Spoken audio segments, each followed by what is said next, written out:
कोल्हापुरात आमदार सतेज पाटील यांनी व्हिडिओ बॉम्ब टाकलाय। मतदानाआधी सत्ताधारी आमदारांना 40 लाख रुपये घेतल्याचा त्यांनी आरोप केलाय। आरोप करणाऱ्या व्यक्तीचा व्हिडिओ सतेज पाटील यांनी जारी केलेला आहे।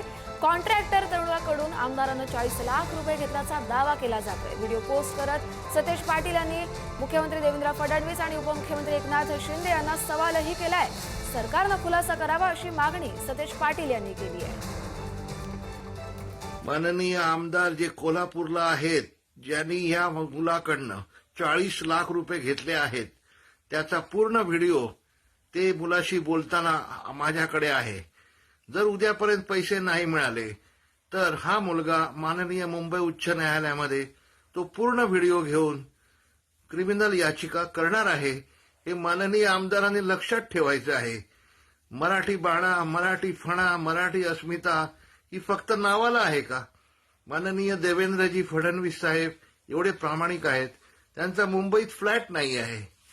तसंच एकनाथजी शिंदे साहेब रिक्षावाल्यापासून उपमुख्यमंत्री, मुख्यमंत्री पदापर्यंत चढले। अशा प्रामाणिक माणसांकडे तुम्ही असताना तुमच्याकडून हे पाप कसं व्हावं? माननीय आमदार कोल्हापूरचे, आपण जरा कृपया त्या मुलाचं कन्सिडर करा हो।